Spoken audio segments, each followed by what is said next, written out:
Bienvenidos al quinto episodio de Encuentro con la Literatura.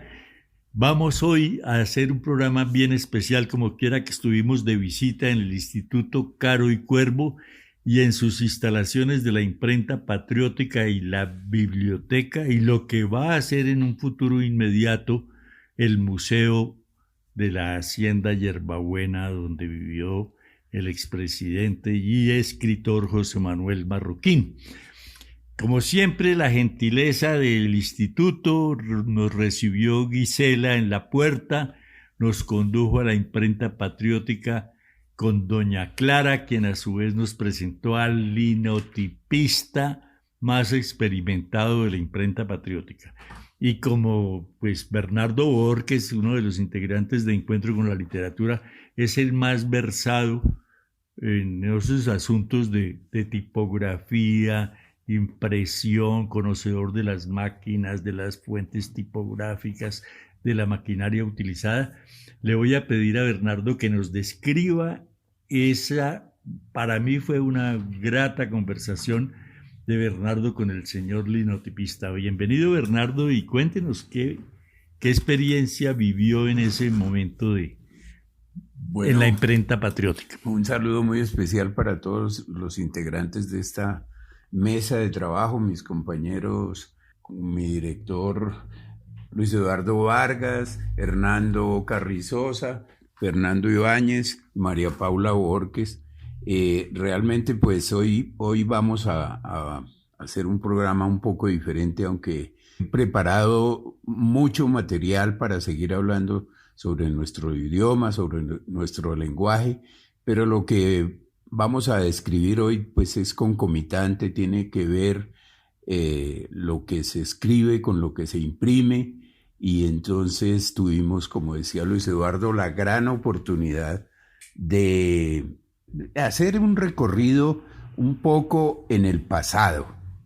Dicho sea de paso, lo que existe y conservan afortunadamente en la Imprenta Patriótica del Instituto Caro y Cuervo es maravilloso en el sentido de que en el siglo XIX y XX empezó a funcionar masivamente la tipografía como el gran invento para divulgar masivamente textos y libros y todo lo que se puede considerar como material impreso.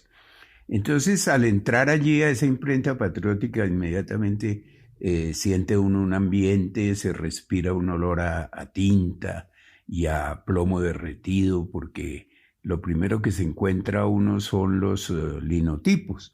Los linotipos, para muchos de nuestros audientes, pues eran unas máquinas supremamente aparatosas, pero tremendamente útiles y exactas para levantar lo que son los textos de un impreso, de un libro o de un afiche o de un programa. Y era un proceso que un alemán genial para mí, de apellido Mergenthaler, diseñó durante mucho tiempo en su vida, casi 15 años, haciendo esa máquina maravillosa que pues lleva un intrincado sistema mecánico para fundir al mismo tiempo que se escribe prácticamente un texto, que el linotipista, que es un experto también en tipear esas originales que le ponen para producir esos lingotes en plomo, repito, porque es que existían antes, desde la época primigenia de la tipografía, los tipos móviles. Entonces eso era diferente, aunque también eran hechos en plomo por algún sistema de fundición, y Gutenberg inventó ese sistema de tipos móviles y realizó muchas obras impresas, pero con unos procesos muy limitados, pero sin embargo hizo cosas maravillosas como la Biblia Ágata de 42 líneas, en fin. Pero el señor Mergenthaler, muchos siglos después de este impresor, dijo, esto hay que darle más dinámica porque no podemos seguir haciendo a mano hojita por hojita, sino que tiene que haber un proceso, digamos, más comercial. E inventó esta máquina que es un aparato pues casi que indescriptible, porque eso tiene motores, tiene crisol, funde plomo, lo vuelve y lo funde una vez que ya se utilizó esas galeras, que así se llaman las líneas impresas. Una vez que han sido ya utilizadas, se puede volver a utilizar el mismo plomo, en fin. Bueno, después de ese proceso así a vuelo de pájaro, pues empezamos a ver lo que se hacía con esos moldes ya en las máquinas impresoras. Y pues dimos un paseo por esa delicia de ver trabajar esas máquinas, unos operarios pues ya de cierta edad, avesados y jugados muchos años en esos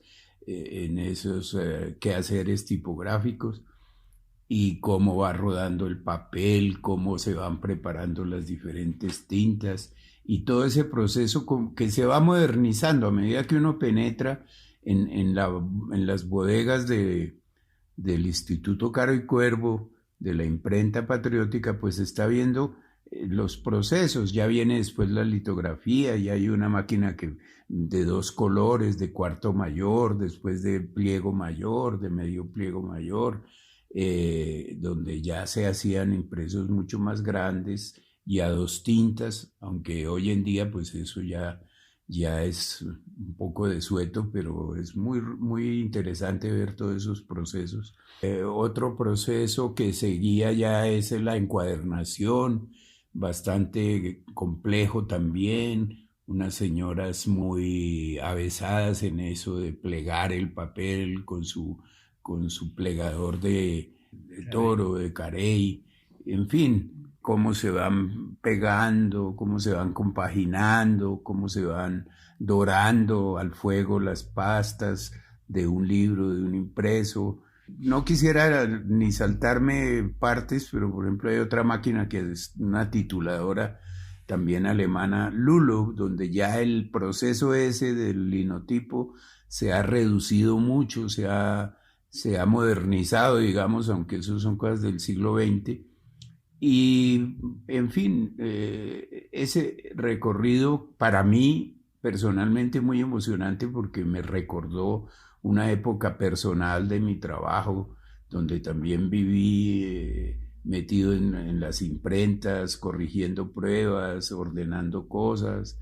Pues fue muy agradable, muy bonito volver a vivir esos momentos, ver las guillotinas, por ejemplo, con las que se refilan y se cortan los libros o los pliegos.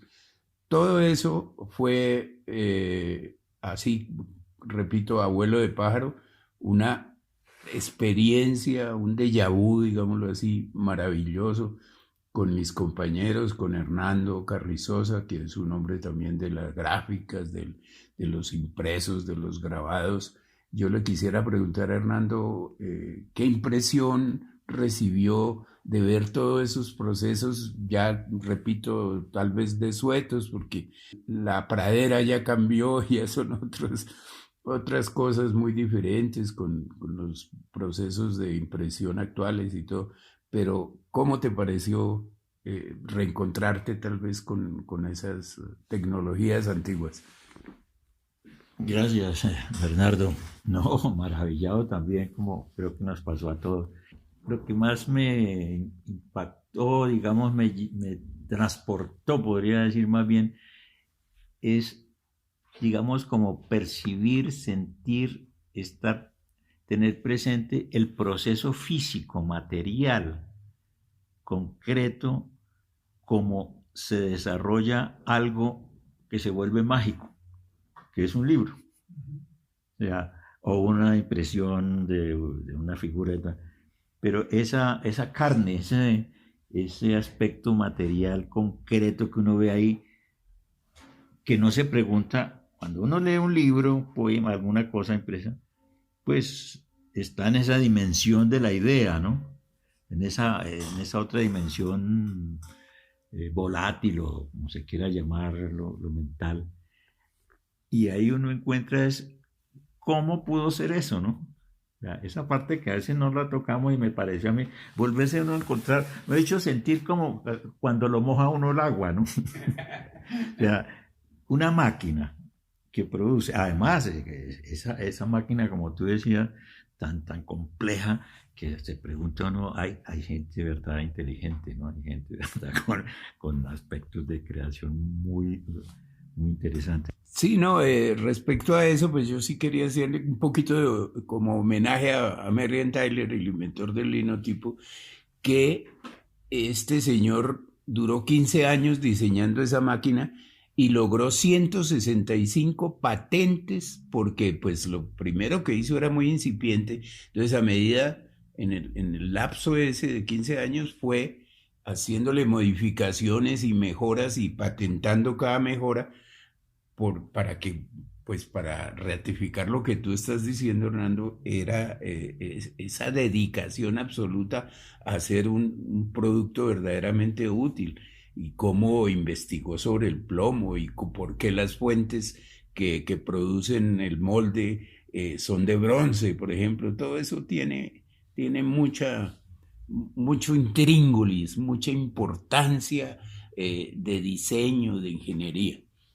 Que eso es lo que yo creo que ese aspecto es lo que más me conmovió a mí. Ver eso, ¿no? El plomo que además estamos acostumbrados a oír esa palabra en otra, sí, en otro sentido. Bueno, ahí al servicio de generar un símbolo, un signo, una cosa que luego se procesa, pasa a través de ese sistema complejísimo. Además, el nombre, ¿cómo es el nombre? No, pues que conocemos a Gutenberg, ¿no? Sí. Y se habla de la era de Gutenberg, pero este personaje que, no sé, bueno, por muchas razones se escogió y conocemos más el otro y no este, ¿no? Pero bueno, lo que a mí me parece y quiero anotar es eso, es que me volvió o no me volvió, más bien que me hizo más bien comprender, ¿no? Ese cambio, esa unión entre la materia, la sustancia matérica de las cosas y la idea. A mí siempre es esa parte lo que más me conmueve, aparte pues de la belleza del trabajo, del esfuerzo, del conocimiento, de la sumatoria de todas estas cosas hasta convertirnos en esos procesos que ahora sí no tenemos ni idea porque uno manda por una memoria algo y recibe un paquete, un libro pues, lo que uno quería y el proceso no tiene la menor idea ni cómo, ni dónde, ni quiénes. Y aquí volver como a esa realidad inmediata, a esa otra, es volvernos a poner en el mundo, ¿no? En lo físico, pero a propósito de lo otro, que es lo que nos interesa por lo regular a nosotros los artistas, que es la simbología y la comunicación. Sí, habría que hacer como una descripción del ingreso a ese sitio con la presencia de Antonio Nariño en una foto, porque eso es lo que le da el nombre a la imprenta patriótica. Antonio Nariño hizo la traducción de los derechos del hombre y el ciudadano, que se emitió justo un 14 de julio y que celebramos como la toma de la Bastilla y la independencia de Francia, la conversión del sistema de gobierno monárquico a uno más democrático y republicano. Pero también es bueno decir del diseño del sitio. Tiene una ventilación y una iluminación diseñada para ese efecto por cuenta del plomo, porque el plomo es contaminante, no solamente ese que nos mandan a grandes velocidades para afectar nuestra corporeidad y la vida, sino que el plomo también afecta los pulmones. Por eso esos linotipistas viejos de que hablaba Bernardo antes de ingresar a ese sitio maravilloso, era que se volvían fumadores y bebedores compungibles, porque porque necesitaban quitarse ese plomo que absorbían los linotepistas como operarios de esas máquinas. Entonces también hay que reconocer esa amabilidad, esa gentileza y esa generosidad. Nunca se molestaron por hacerles una pregunta, interrumpirlos, y eso es lo que el visitante como nosotros agradece. Finalmente, pues habría que preguntarle a Hernando también, que él está deseoso de imprimir un libro con ese sistema antiguo, con esa ilustración, porque además a una pregunta de Bernardo nos comentaron que hay 70 fuentes tipográficas, ¿no?, disponibles, y que cada vez pueden recibir más. Entonces, ¿sí le explicaron, Hernando, cómo es el proceso desde llevar el manuscrito hasta que salga impreso el libro? Eso, sí, pues digamos que en el caso mío la idea de ir allá era más como por averiguar ese sistema de cómo podría uno realizar allá uno de los proyectos que se tiene en mente. Y pues al ver eso, pues se emociona uno más y se interesa muchísimo más. Que para mí, que sería muy bonito poderlo realizar en ese sistema, precisamente por lo que acabo de anotar antes, que vuelve uno a tener la concepción de que el libro es otra realidad, donde está incluido esa parte de manejo, como decíamos ahora a propósito de otra cosa de sangre, sudor y lágrimas, ¿no?, que generaba. Ese es el trabajo manual, artesanal, diríamos, en ese caso, con lo virtual ahora. Es hay una distancia, a lo mejor no es tan, pero hay una gran distancia que es la que no hemos medido, o al menos yo no he podido medir exactamente, pero me gustaría mucho más hacer el libro en ese sistema por todo esto que estamos anotando de historia, de labor, de artesanía, de presencialidad, o sea, de vivencia humana. En últimas es como lo interesante de este tipo de impresión y de que exista esta institución. El comentario a propósito es que exista eso y que todavía tengamos como la oportunidad de conocer la historia, aún de pronto de vivir alguno de esos aspectos, que haría pues muy interesante. La preocupación ahora son los costos que exige mantener una cosa de esas, ¿no? Y editar en eso, no sé, en eso es que estamos. Pero claro, motivado muchísimo, ¿no?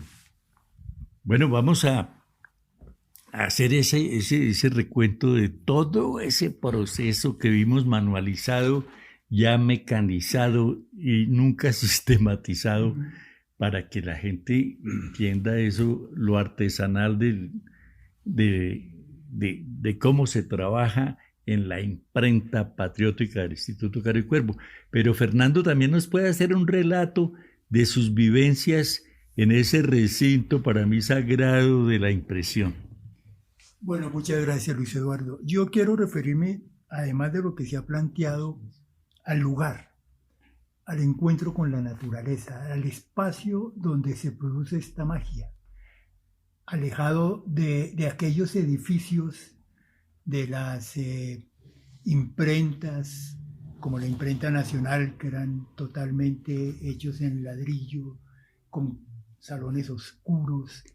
Recuerdo también, por ejemplo, que en la Biblioteca Nacional, en el sótano, donde se guardaban los fondos bibliográficos, también se empastaban libros y se restauraban libros.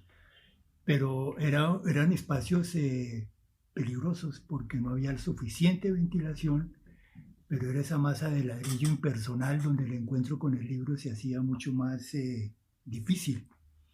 Aquí lo que hacemos es que a través de la naturaleza, a través de ese encuentro con ese jardín permanente de especies naturales que nos recuerdan el tiempo, nos recuerdan el pasado y nos hacen entender que el bosque todavía es una forma de vida que debe preservarse, es un reto frente a la naturaleza misma. Encontremos la magia de reencontrarnos con la forma como se construyó el libro, por ejemplo, que anunciaba Hernando hace rato. Uno cuando lee el libro se se lanza al ensueño de crear los personajes que le transmiten a través de la palabra cuando la lee, pero no se remite a cómo se construyó la palabra y los linotipos de los que tú hablabas, cómo el plomo va construyendo la palabra en la medida que se derrite y se endurece. Es un acto mágico que uno después encuentra impreso en los libros, y es lo que permite la construcción de símbolos y la construcción del lenguaje, y es la construcción de lo humano. Lo valioso aquí es encontrarnos con una serie de personajes, para mí son personajes, que se convirtieron en uno solo con su máquina, que se convirtieron en unas personas totalmente expertas en el manejo de la misma, pero que forman de alguna manera parte de ellas. Ella forma parte de su vida y ellos a su vez han hecho la historia de esa máquina en la elaboración de tantos libros que han hecho a través del tiempo en toda su permanencia allí y que le han creado esa memoria que se testifica en los libros que han elaborado. Para mí lo importante también son dos aspectos entonces: el encuentro con la naturaleza y el encuentro con el factor humano que construye el libro que nos deleita en el tiempo. Gracias, Fernando, por su buena apreciación de ese entorno que realmente es maravilloso. Es un sitio que además tiene 2 apartamentos que ofrecen para quienes quieran hacer investigación. Un apartamento de una altura grande, me hizo recordar a Ernest Hemingway en Cuba, con su sitio de trabajo, y por eso se llamaba El Vigía. Ese apartamento lo tenían en la finca para los cuidanderos, de tal manera que tuvieran una visión global del terreno que estaban cuidando. Y otro apartamento ya también en la parte más grande del edificio, donde reposa la biblioteca, algo de la pinacoteca, y aparece en la pinacoteca Caro, Cuervo y José Manuel Marroquín, pero en el primer nivel aparece también Dante Alighieri como una donación, una escultura fijada en la pared que nos permite recordar que la Divina Comedia existió y todavía queremos seguir leyéndola, y lo importante es que se cumplen en septiembre 700 años del fallecimiento de su autor Dante Alighieri. Yo no sé si Bernardo quiere ampliar alguna cosa. Sí,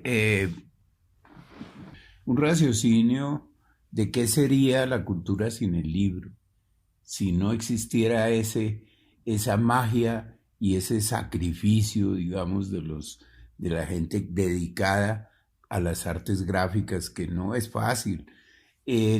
Además, de acuerdo a las adecuaciones del Instituto Caro y Cuervo y específicamente de la biblioteca, yo sí quiero resaltar que el diseño de esos edificios fue logrado por el mismo arquitecto, que infortunadamente se me escapa el nombre, que hizo el Teatro Colón, o el Banco de la República, perdón. De manera que es un arquitecto conocidísimo y famoso, todo perfectamente estudiado y calculado para su oficio. La biblioteca es realmente impresionante con su fondo, tiene múltiples donaciones también de gente que ha atesorado libros durante toda su vida y que al final de sus días deciden donar esos fondos a una institución como esa. Y es increíble estar sumergido en ese mundo, en medio de, como decía Fernando, de la naturaleza, del jardín y de lo que fue en algún tiempo la casa de un hombre importante en la historia de Colombia. Sí, habría que también hacer énfasis en el lugar, en el sitio.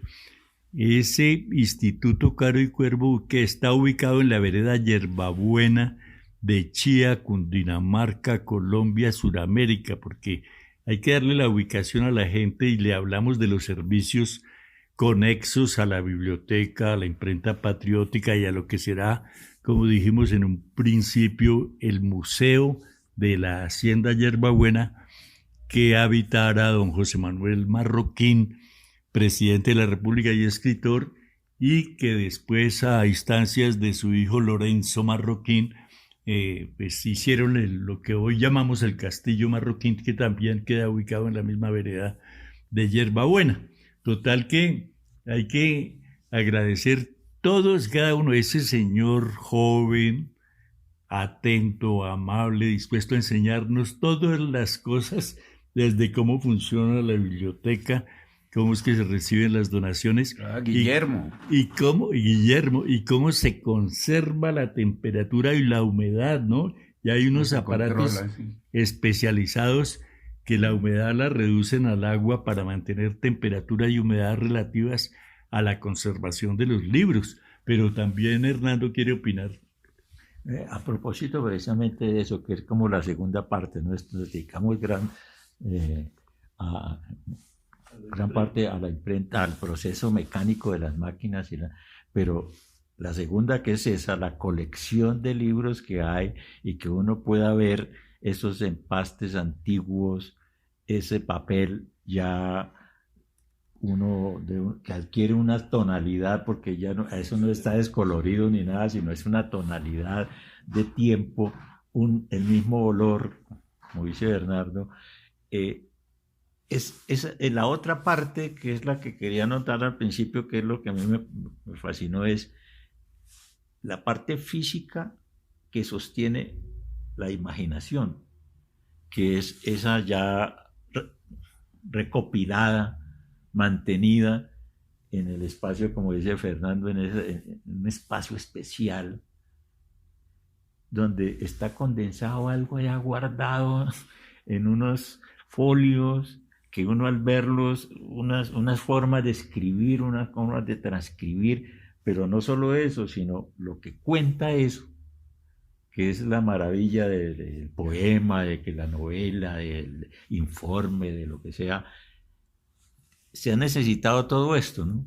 El esfuerzo de unas personas concretas, el funcionamiento de unos aparatos complejos, la gracia de otras personas que arman, componen, y termina siendo un objeto que está ya guardado como manteniendo una historia, un mundo.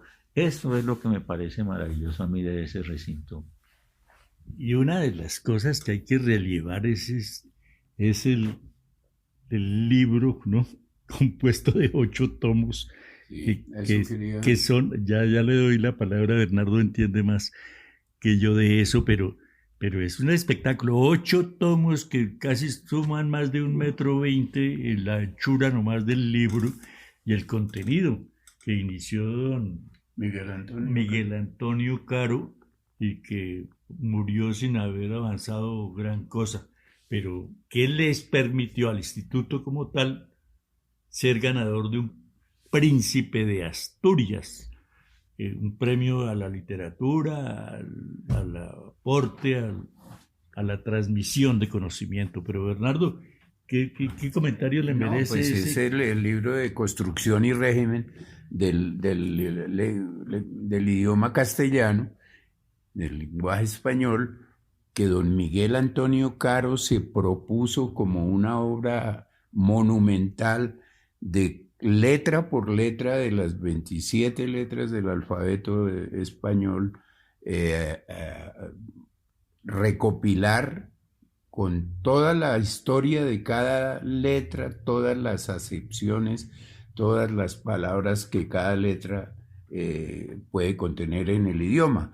Entonces el hombre no alcanzó en su vida sino hasta la 4ª letra, o sea, él hizo la A, B, C y hasta la D. Y otros grandes filólogos colombianos y colaboradores retomaron esa idea hasta que se completó esa obra monumental, impresa y encuadernada y compaginada y terminada en un tiraje de 5.000 ejemplares, que ocupa, como decía Luis Eduardo, más o menos 1 metro de libro en 8 tomos, Eso es, para describirlo de la manera más elemental, es absolutamente maravilloso.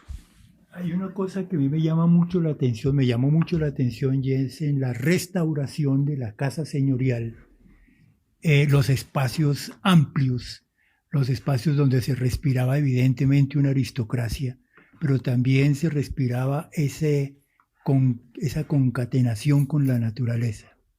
Y por otro lado también, pues, la condición social de la época, los espacios de la servidumbre, cómo se marcaba esa diferencia de manera tan definitiva, en donde los siervos, llamémoslos así, vivían en unos espacios totalmente reducidos, poco adecuados, pero que en la restauración lo que hay que resaltar es la construcción de la historia, construcción de memoria, que tanta falta nos hace a nosotros para no repetir una historia que muchas veces, además de no ser olvidada, debe ser restaurada.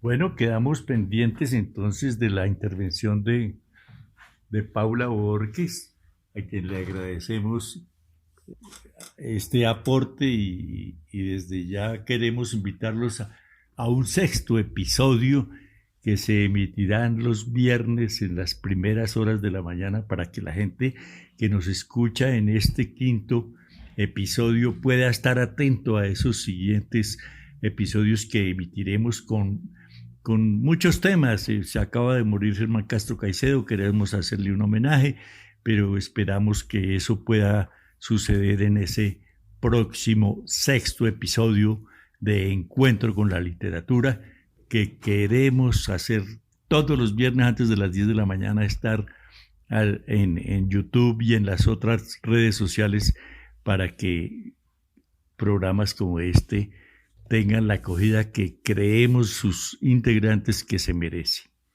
Muchas gracias al Instituto Caro y Cuervo, a los integrantes y funcionarios de la Imprenta Patriótica por esa hermosa oportunidad de haber visitado sus instalaciones, y al público que nos escuche a través de YouTube o de los procesos pues donde sale este programa, este episodio.